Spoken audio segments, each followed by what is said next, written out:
perdón, yo me mudé a Washington para trabajar con el senador de la isla de Puerto Rico, donde viví unos 8 años.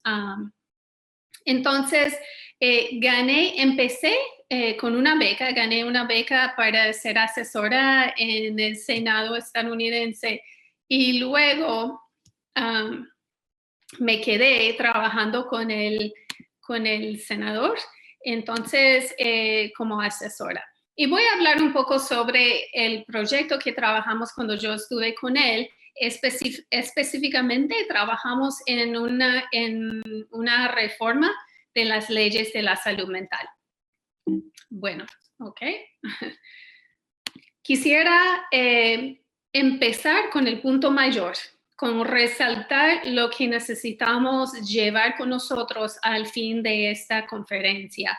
Y quisiera que nos repitamos vez tras vez que nos van a escuchar, que el público, que los altos funcionarios, que el mundo necesita valorar la psicología. En este caso, que nos escuchen, porque nuestra ciencia psicológica tiene entonces mucho que contribuir a la política pública. De hecho, si miran los objetivos sostenibles de las Naciones Unidas, verán allí que la psicología tiene algo que contribuir a básicamente todo lo que hay, hasta cambios climáticos, ¿no? Hay investigadores, psicólogos quienes han documentado cómo temperaturas más altas impactan nuestras actitudes y nuestro sueño y nuestro estado de ánimo. La gente se pone más agresiva, de hecho, cuando suben las temperaturas. Entonces, deberemos nosotros enfatizar lo que tenemos que ofrecerle al mundo. Muchas veces pienso que como psicólogos nacimos para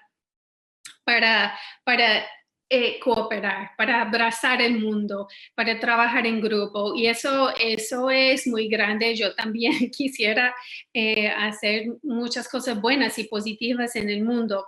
Pero con ese interés de ser parte de un grupo, muchas veces no nos atrevemos a sobresalir o a insistir en que el mundo nos oiga, a que nos valore, a que ponga énfasis en lo que podemos ofrecerles en la política pública.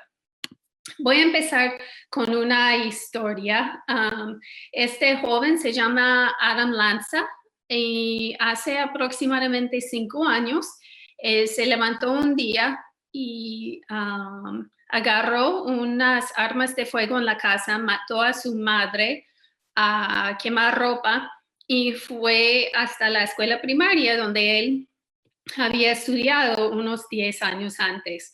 Entró y abrió fuego. Allí, más que nada, se acercó a salones de clase de niños muy pequeños, de 5, 6, 7 años de edad. Mató unos 22 niños pequeños y unos 6 adultos, entre ellos la directora de la escuela, la psicóloga de la escuela y un par de maestros. Esto ocurrió en el mismo pueblo donde vivía y trabajaba en ese entonces mi jefe, quien se llama senador Murphy. Él era representante en la Cámara estadounidense en ese entonces y el distrito en el cual se ubica esa escuela era el distrito que le pertenecía al senador. Él estuvo el día de la matanza allí mismo, en ese pueblo, estuvo al lado de los padres de familia cuando ellos estaban esperando noticias para saber si sus hijos estaban bien o si nunca volverían a verlos. Y él decidió, mi jefe, el senador Murphy, siempre había sido una persona enfocada en la justicia social y causas de mucha influencia, pero cuando se murieron esas personas, allí se ven los niños, tanto como los adultos, el día en que él fue a esa escuela primaria después del asesinato de tantos chiquitos, decidió que algo tenía que cambiar en cuanto a la salud mental en Estados Unidos. Entonces, En parte quisiera enfatizarles, y no conozco muy de fondo la psicología en el Perú, pero yo he hablado con unos de los líderes del colegio y me han dicho que acaban de aprobar un proyecto de ley en Perú. Y al principio yo dije, maravilloso. Y me dicen, no, pero el detalle es que se aprobó un proyecto de ley que fue propuesto por parte de los psiquiatras y que los psicólogos se quedaron fuera. Eso es exactamente lo que yo viví cuando trabajaba en el Senado estadounidense.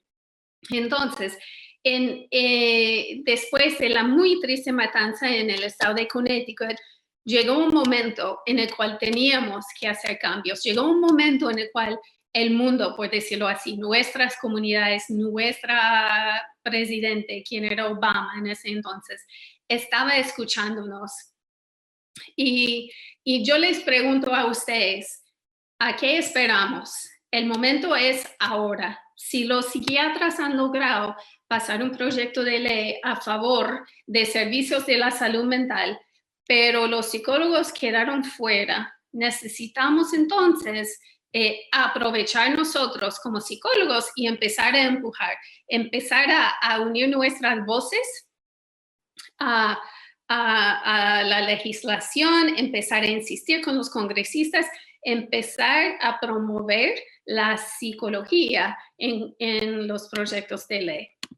Bueno, este es mi jefe, esto es el senador Chris Murphy. En ese entonces era el senador más joven del Senado, ahora alguien aún más joven que él. Y allí estoy yo con dos colegas quienes llegaron después de que me fuera a mi mano izquierda. Una es abogada y la otra es psiquiatra. Y a la derecha es el señor quien se llama Joe en inglés, ¿verdad? Él era mi supervisor, él era experto en la política pública en la salud. Entonces, yo redactamos un proyecto de ley y luego llegaron nuestras dos colegas, entonces, quienes ayudaron a que el proyecto de ley se convirtiera en una ley y se firmó, se pasó. Ahí estoy, se firmó como el 26 de diciembre del 2017, o sea, justo al fin de la presidencia de Obama. Lo que logramos estudiar, redactar y pasar este proyecto de ley en 2 años, justo antes de que se fuera Obama. Y eso es importante de muchas maneras, porque saben, hay política que se trata de contenido, de qué tenemos que ofrecerle en cuanto a lo que vamos a proponer, pero también hay el proceso de la política pública, y el detalle allí es que no vamos a lograr convertir un proyecto de ley en una ley menos que aprovechemos del momento adecuado, y les voy a explicar cómo nos fue. Entonces, repito, pregúntense al levantarse cada mañana, ¿verdad? Hay que mirarnos en el espejo y preguntarnos, ¿dónde está nuestra voz? ¿Dónde estamos nosotros? Y les digo por qué. Hace cientos de años, entonces este es un hombre inglés, él dijo que primero formamos nuestros hábitos y luego nos forman. El punto es que los cambios son difíciles. Si no nos entrenaron, y yo voy a confesar que diría que en mi programa de doctorado no hubo ninguna énfasis en la política pública. Entonces, sabía muy poco de cómo funcionaba el sistema, de cómo yo podía hacer algo más que llamar de vez en cuando o redactar un email y enfatizar lo que me importaba, ¿verdad? Pero yo no sabía cómo abogar de parte de cambios en las leyes de la salud mental en el país. Entonces, si no somos nosotros, si no vamos a insistir en que nosotros y nuestros colegas y los estudiantes quienes están en la universidad ahora sepan algo de cómo podemos jugar un papel importante en la política pública, nunca vamos a estar allí. Y la ciencia psicológica se ha documentado nuevamente, eso hace un par de años, que cualquier hábito que tenemos, bueno o malo, se mantiene. O sea, es muy difícil que cambiemos. Ahí hay dos desafíos, que cambiemos nuestro comportamiento, ¿verdad? Que decidimos que vamos a participar en el proceso de la política pública, que es un proceso de años, de mucha paciencia y mucha dedicación, pero también que pensemos con mucho cuidado cómo podemos cambiar las actitudes y las ideas de los altos funcionarios en nuestros países. Y no fue un proceso sencillo ni descomplicado, pero insisto en que se puede lograr y vale la pena. Aunque sea difícil el cambio, este es un refrán en inglés, por eso sale allí. Necesitamos estar en la mesa. En inglés se dice, si uno no está en la mesa, va a terminar en el plato, efectivamente. O sea, necesitamos estar nosotros tocando puertas, conversando con congresistas, pidiendo a los líderes de nuestras organizaciones que vayan a presentar ideas, que vayan a testificar siempre si hay un evento importante a nivel nacional sobre el suicidio, sobre la depresión, sobre el estrés en el trabajo, sobre la violencia. Podemos aportar en mucho. Lo que yo vi cuando trabajaba en el Senado es que sí, venía mucha gente venía todos los días para hablar con nosotros, ¿verdad? Los enfermeros, los psiquiatras, los trabajadores sociales, coordinadores de casos en la salud, gente que tenía todo tipo de subespecialización. Venían para decirnos lo que hacemos tiene mucho valor y necesitamos que ustedes nos tomen en cuenta cuando cambien las leyes. Si no llegamos nosotros, los psicólogos, no hay forma, ¿verdad? No hay. Entonces, yo mismo redacté un proyecto de ley y de hecho, si yo no hubiera estado allí, no habría en la lista de los profesionales quienes pueden proveer X servicios, no saldrían los psicólogos. Yo estaba, entonces insistía, pero necesitamos estar hablando constantemente con las personas quienes toman decisiones, pedir citas, escribir cartas, mandar email, hacer llamadas, etcétera, etcétera. Aquí tengo unos ejemplos de líderes. Quisiera que ustedes decidan quiénes quisieran imitar, como quienes quisieran parecer.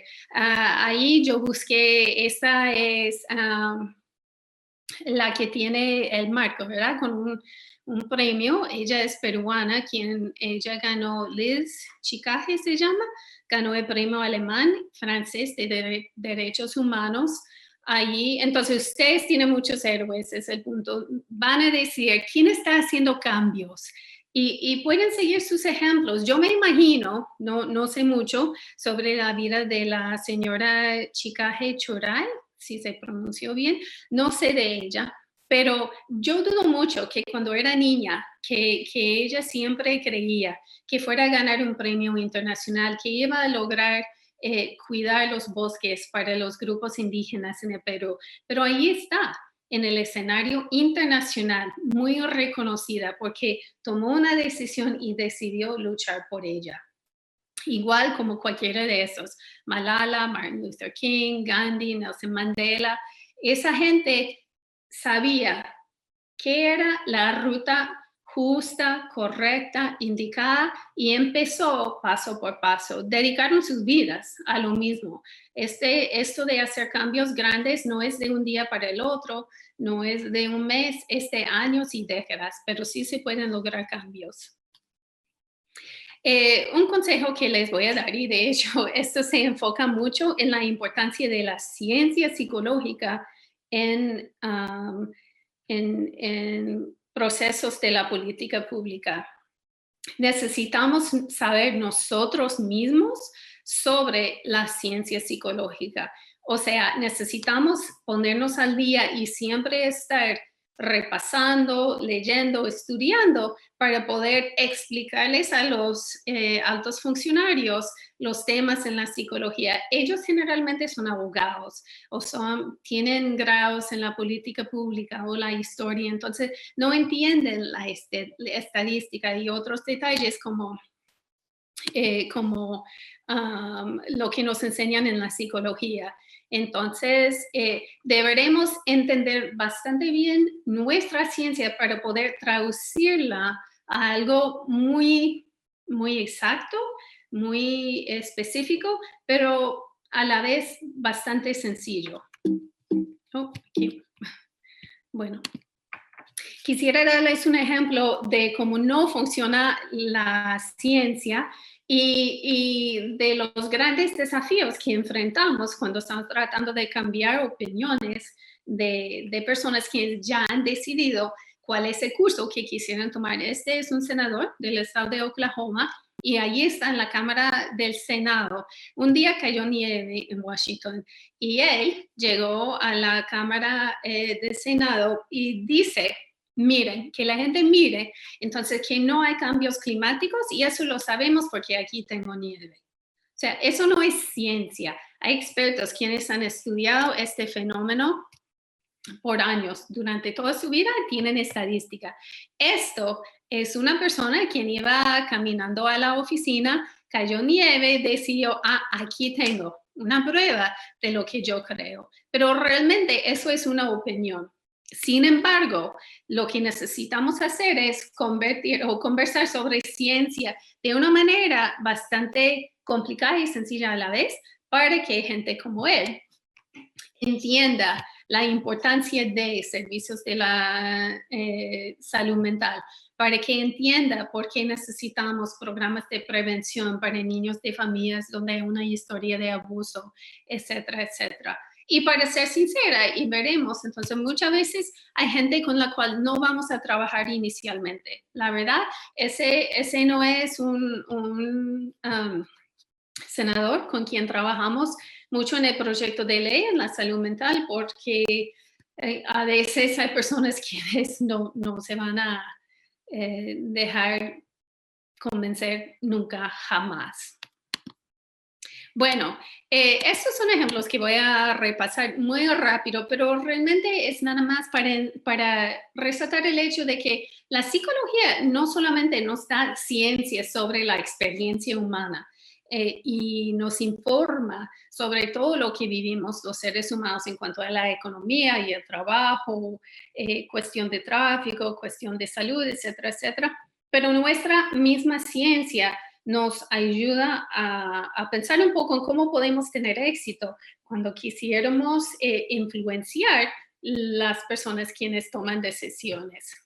Entonces, hay investigación que ha estudiado grupos internacionales de todo el mundo y este es un solo ejemplo, pero efectivamente hay modelos de trabajo en grupo que han logrado que personas que empiezan una conversación con ideas muy distintas, poco a poco pueden, por lo menos, compartir una comprensión de una sola idea que es bastante semejante. Esas personas entonces también pueden ponerse una meta y lograrla juntas. Entonces, efectivamente, unirse en cuanto a la toma de decisiones y el logro de los objetivos.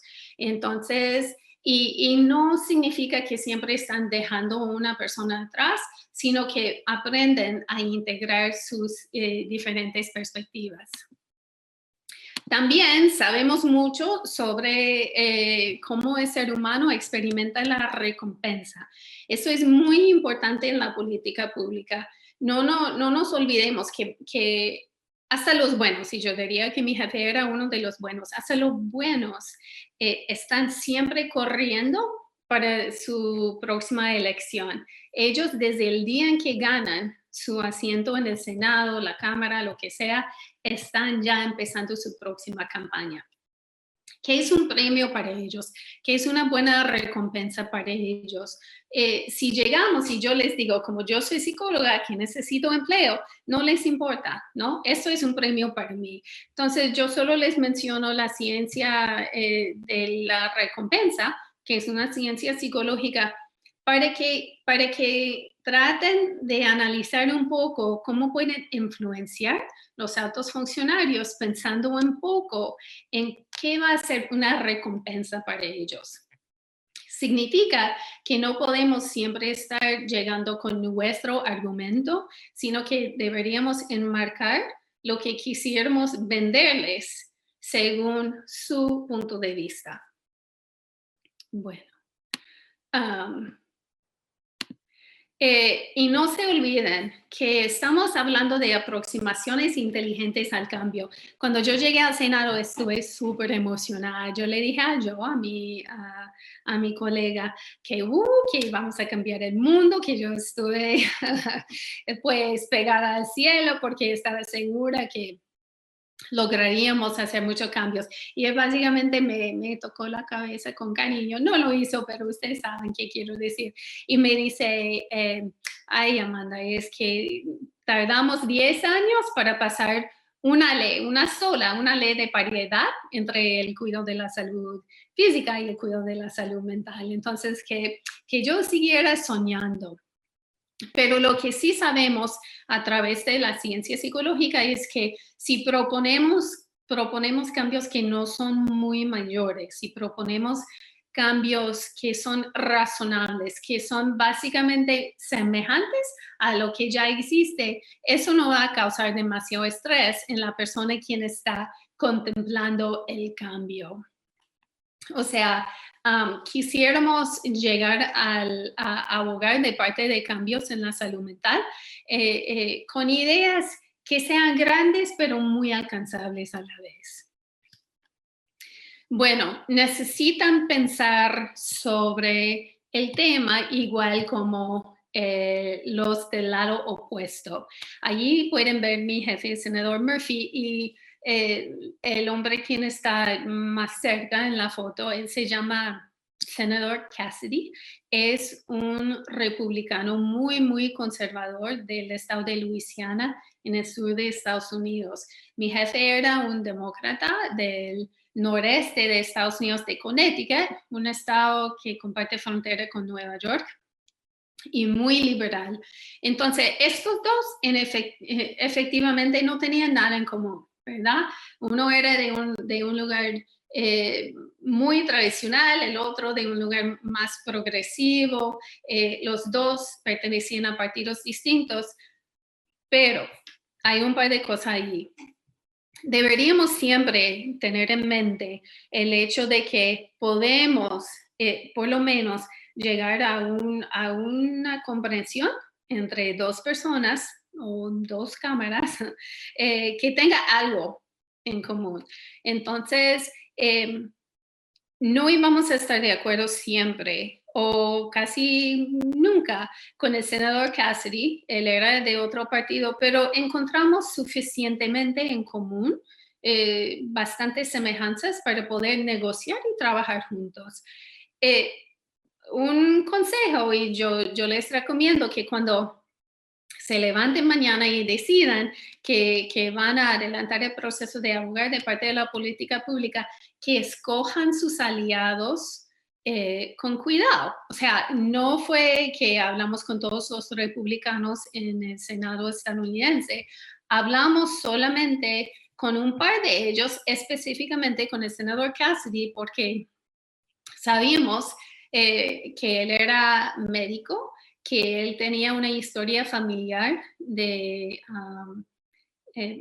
desafíos, enfermedades en la salud mental, que él estaba interesado por eventos que habían pasado en su propio estado en hacer cambios en las leyes de la salud mental durante su tiempo en el Senado. Entonces, analizamos y pensamos con mucho cuidado con quién quisiéramos formar una alianza, porque no son todos quienes van a trabajar juntos, siendo de distintos partidos, y no todos son de confianza.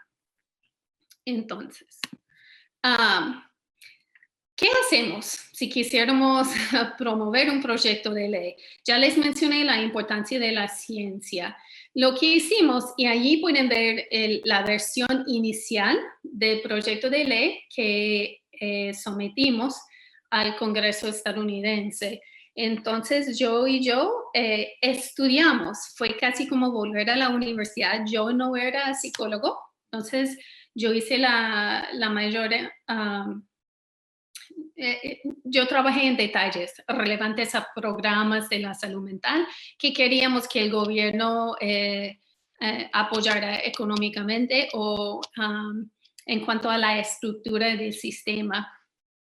Pero hablamos con expertos en todo el mundo, hablamos con gente en Australia, hablamos con gente en Europa, hablamos con muchas personas quienes podían decirnos cuáles eran las intervenciones más avanzadas que tenían en sus países y cómo funcionaban, cuáles eran las ventajas, las desventajas, y hablamos con expertos en todo el país, todo Estados Unidos, que trabajaban con adultos con esquizofrenia, hasta niños con dificultades muy severas de comportamiento y la salud mental desde chiquitos, etc. Entonces, empezamos aquí, leímos un montón de trabajos publicados en revistas arbitradas, hablamos con expertos y terminamos con varias secciones. Lo que pasó fue que yo y yo escribimos el proyecto de ley, luego fuimos efectivamente oración por oración, poniéndonos de acuerdo, negociando con los asesores de salud en la oficina del senador Cassidy, porque en nuestro caso estábamos en la minoría, entonces necesitábamos que el senador Cassidy luchara de parte de este proyecto de ley, porque él era republicano y él tenía la mayoría en el Senado y necesitábamos los votos de la mayoría para que pasara este proyecto de ley. Estoy obviamente enfocándome en un proyecto de ley a nivel federal, nacional. Seguro se puede trabajar así en el Perú, pero también hay proyectos de ley que son más bien nivel comunidad, nivel ciudad, nivel estado, departamento, provincia, ¿verdad? Hay política pública donde vaya uno, los reglamentos en nuestras universidades o trabajos, hospitales y clínicas, así que los conceptos son muy semejantes donde trabaje uno y donde quisieran hacer cambios para que sea mejor el servicio de la salud mental.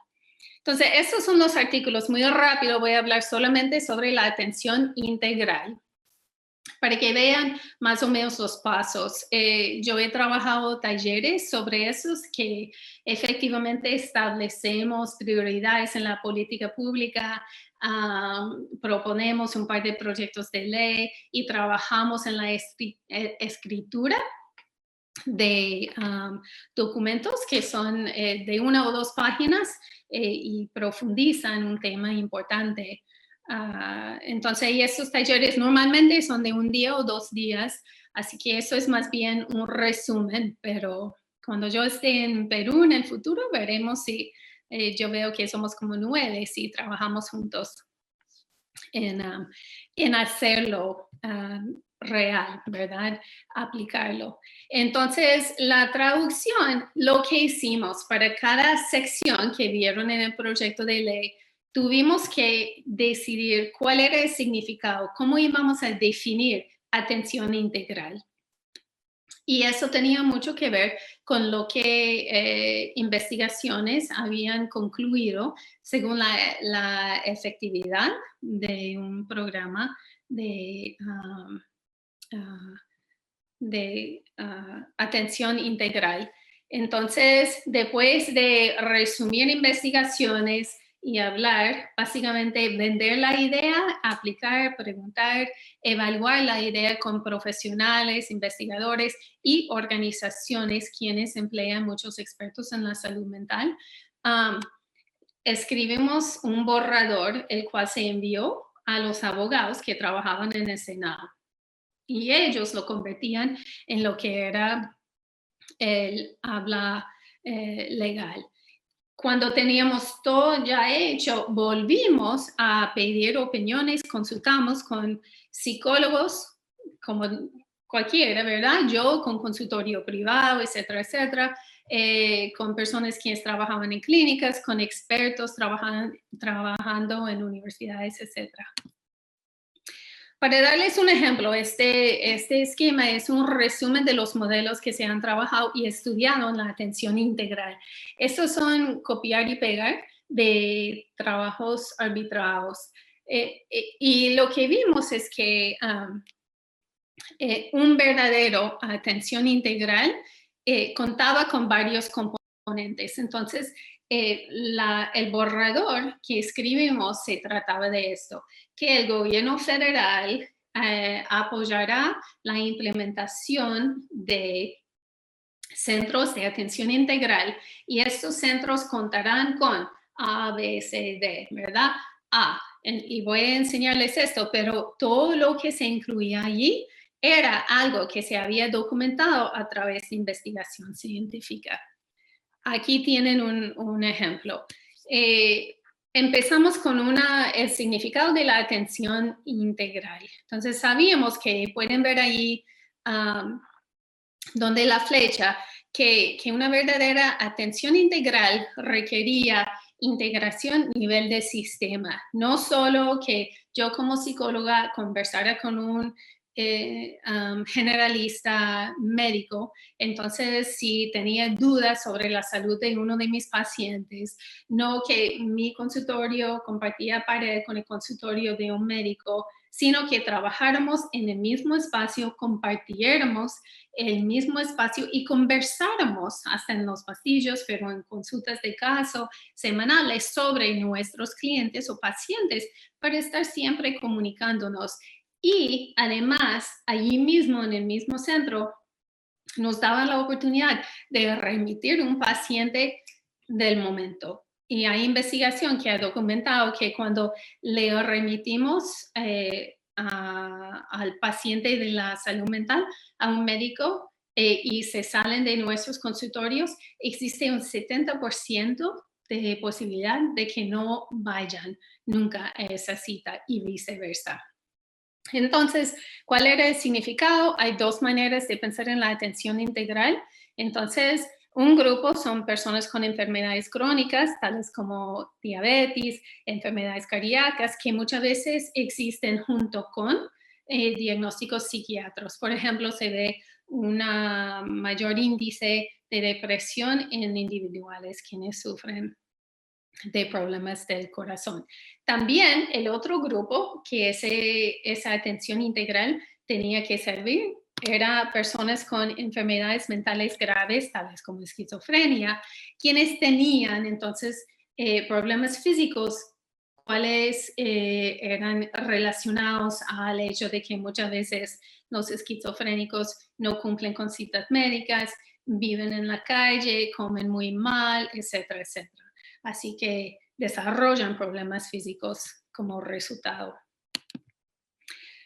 Esto les da un ejemplo de cómo resumimos la justificación para una atención integral.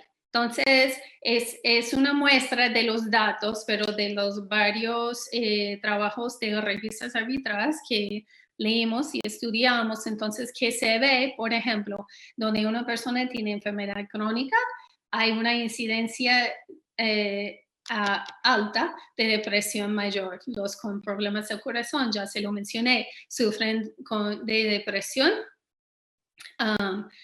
con mayor frecuencia que el promedio. Generalmente, personas con depresión no cumplen con la receta o las recomendaciones de los profesionales de la salud, entonces no están tomando su medicamento, no están cumpliendo con el proceso de tratamiento. El resultado al fin es que terminan en urgencias y eso tiene un costo mayor para el público, para el Estado. También unos datos que comprobaron la importancia de la atención integral para personas con enfermedades mentales graves, tales como esquizofrenia. Muchos mueren hasta 20 años antes que promedio, pero sus grupos tienen muchos problemas físicos. Entonces, cuando sí se acerquen a profesionales de la salud, con cierta frecuencia son pues tratados como personas desechables, ¿verdad? No reciben muy buena atención, probablemente porque es fácil como no darles mucha atención. Todo esto investigaciones, modelos de la atención integral, las necesidades de los pacientes, etcétera, etcétera, se tuvo que convertir en lo que eran las secciones o artículos del proyecto de ley. Y cualquier político les va a preguntar cómo se va a pagar. Resulta cuando trabajamos este proyecto de ley que Estados Unidos estuvo en un momento de un presupuesto cero. Digo que podíamos pasar un proyecto de ley, pero no podíamos pedir dinero para implementarla. Así que si fuéramos a sugerir algo como la adopción de programas de atención integral de salud en todo el país, necesitamos conseguir el dinero de otro lado. Necesitamos sacar dinero de un programa o unir programas, etcétera, etcétera. Hablamos con muchos expertos sobre esto, cómo íbamos a hacerlo funcionar, porque no queríamos quitar algo que de hecho tenía mucho valor. Y terminamos con un programa de donaciones o becas, fondos para integración de atención primaria en la salud conductual. Luchamos, entonces, solo para darles un ejemplo de un par de cosas. Uno, siempre importa el dinero. Dos, si hablan con bastantes personas, hay una solución. Eso les da, no voy a leerlo, pero pueden ver cómo terminamos definiendo qué es atención integral. Si el gobierno federal iba a darles fondos a estados para poder poner clínicas de la atención integral, como tenían que ser. Y aquí se puede ver que eso implica un espacio compartido, de verdad, como ya se lo mencioné, comunicación constante, ¿verdad? Toma de decisiones compartidas, servicios basados en evidencia, que necesitábamos siempre estar contando con ciencia en la psicología, que necesitamos gente multidisciplinaria, no solamente un médico generalista y solamente un psiquiatra, pero varias áreas de expertise en la salud mental y la medicina. Bueno, ¿quiénes eran las personas específicamente? Otra subsección del artículo, ahí pueden ver, ok, cuando decimos que un médico en la salud integral, sí, psiquiatra o médico general, pero también personas, psicólogos clínicos o trabajadores sociales, un coordinador del caso, porque encontramos que una persona quien coordinaba la salud mental y la salud física siempre resultaba en mayores resultados. Bueno, entonces los objetivos, ¿cómo iba a funcionar? Entonces, ¿cuáles tenían que ser los resultados y quiénes personas podían acudirse a un programa de atención integral? Personas con enfermedades mentales y enfermedades crónicas, como una o la otra, siendo el problema primario, trastornos emocionales severos para niños y adolescentes e individuos con trastornos de abuso de sustancias. Eso nada más la cantidad de dinero y la justificación, o sea, buscamos qué tanto podemos ahorrar si trabajamos con un modelo así. Y de hecho vimos que $1 que se gastaba en atención colaborativa ahorraba $6.50 en costos de atención de salud, generalmente en urgencias. Entonces, pregúntense a sí mismo, ¿qué quisieran ver cambiar en el Perú? ¿Cuál es el papel del psicólogo? Y la investigación, la ciencia nuestra, se convierte en un proyecto de ley. Rapidito para terminar, solo voy a darles unos consejos, porque seguro la política pública muchas veces es muy desagradable, sobre todo si somos como muy psicólogos interesados en paz y tranquilidad. Ya les mencioné que el senador Murphy se hizo muy amigo del senador Cassidy, tenían casi nada en común, pero sí se pusieron de acuerdo sobre la necesidad de cambios de la salud mental. Entonces, y ahí se ve como los senadores, abajo dice, senadores se alcanzan a través del pasillo para hacer reformas en la salud mental, y eso fue en la tele. Entonces, hay que hacerse amigos de los amigos de sus amigos. O sea, para ganar votos, para que el público se ponga de acuerdo, para que haya un interés en un cambio del reglamento, de las leyes, necesitamos que mucha gente apoye lo mismo. Entonces hay que pasar la voz, hay que tener conversaciones con personas con quienes quizás nunca tendríamos conversaciones. Hay que hacernos amigos de nuestros enemigos. Este es un hombre de verdad muy difícil de tratar. Su apellido también era Murphy, me da pena, pero era psicólogo. Y él era él tenía interés en cambios de la salud mental. Entonces, por más que nos faltaba respeto a nosotros como asesores, a los dos senadores, por más que era de creído y prepotente, teníamos que trabajar con él porque teníamos una meta y yo diría que en la política pública no se puede tomar nada a pecho. Estamos enfocados en nuestro objetivo y eso fue una reforma en la salud mental y de hecho fue la reforma más grande en la salud mental en los últimos 20 años en Estados Unidos. Así que personas quienes compartían esa meta, por más odiosas que fueran, eran personas con quienes teníamos que trabajar. No tenemos que ser amigos, de verdad, pero trabajar juntos sí.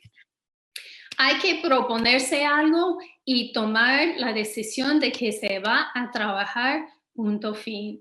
Tuvimos muy buena suerte en mi caso, o sea, iniciamos el borrador de la reforma de la salud mental. En el 2014 se pasó, pero yo dije en el 2007 antes, pero en los últimos días del 2016 dedicamos 2 años y un par de meses efectivamente a trabajar en esta reforma de ley. De tiempo completo, yo y yo no hicimos nada más que trabajar esto, básicamente. Y tuvimos muy buena suerte. O sea, llegó el momento que en Estados Unidos se fijaba en las tristes muertes de muchas personas inocentes y se decidió el público, se decidió el Senado, la Cámara, la Casa Blanca que había que hacer cambios. Entonces, al decidir hay que seguir luchando. Eso fue 2 años, que fue rápido. Puede ser de 5, 10. Igual, si vale la pena la meta, van a seguir para adelante. Yo siempre decía que mi perro me mira y me ve como un pincho, ¿verdad? Yo soy como carne asada. Pensaba que me amaba de verdad, pero yo creo que me ama, pero me ama porque le doy comida, ¿no? Los políticos son algo semejantes, o sea, ven a los seres humanos como votos ambulantes. Eso es importante porque si yo voy sola, Amanda Clinton, a la oficina de mi senador, y le digo, X cosa es muy importante para mí, entonces, ok, me van a escuchar de su trabajo. Pero si llego yo como una de 15 psicólogos, miembros del Colegio de Psicólogos del Perú, si vamos 15 a la oficina de un congresista y les decimos, necesitamos más servicios para tales personas, ahorraremos en el país tanto dinero si tenemos estos servicios. Los psicólogos pueden proveer estos servicios porque tenemos capacidades X y J, entonces que nos van a escuchar porque ven 15 votos en lugar de un solo voto. Así que es importante que trabajen juntos como colegio para lograr los cambios en proyectos de ley que quisieran ver. Nos juntamos en la oficina del senador con muchas organizaciones de salud mental, los psiquiatras o trabajadores sociales, psicólogos, clínicas como la Puerta Verde, organizaciones que promovían programas como Salud Mental América. Hablamos con gente que tenía algo en común. No teníamos todo en común, pero encontramos un punto de partida, ¿verdad? Y yo sé que se puede hacer. no se olviden que el momento es ya, que hay momentos mejores y momentos peores, ¿verdad? Hay cosas que son muy difíciles de cambiar en Estados Unidos ahora porque la administración, la Casa Blanca, tiene una idea muy rígida de cómo funciona el mundo. Sin embargo, deberíamos seguir luchando. Quizás haya que marcar un poco diferente el argumento con una administración, un presidente de Perú que el otro, o un alcalde de Perú o de un departamento que el otro. Igual, se puede trabajar siempre, hay que empezar y seguir. El momento es ahora. Entonces, yo quisiera desafiarles. Si el momento es ya, entonces, ¿qué van a lograr? ¿Cuáles son los cambios que quisieran ver? Espero que mañana se levanten y se digan, yo sé como psicólogo que en Perú hace falta más psicólogos en las escuelas, por ejemplo. Entonces, organizar la propuesta, empezar a abogar de parte de la misma y seguir luchando hasta cumplir la meta. Mi último consejo es paciencia, paciencia, paciencia. Yo les recuerdo que la Torre de Eiffel se tardó 2 años en construirse. Esta montaña de caras de presidentes en Estados Unidos se tardó 14 años. No se me van a desesperar. La muralla china se tardó 2000 años. Y si han venido a Estados Unidos, si han ido al estado de Arizona, saben que esto es el cañón de Colorado y el río Colorado, y se tardó 6 millones de años. Y yo les juro que muchas veces canalizo el río Colorado cuando yo me estoy proponiendo una meta, estando en el Congreso, estando en cualquier trabajo. Si quisiéramos ver cambios, entonces necesitamos pensar como el río Colorado y tener en mente que tarde o temprano el agua encuentra su salida. Va encima de árboles, va alrededor de rocas y llega al mar. Entonces, van a pensar como esa agua y siempre seguir buscando opciones y soluciones hasta cumplir con su meta. Espero que empiecen a decirse, soy psicólogo, soy líder y me van a escuchar. Muchísimas gracias.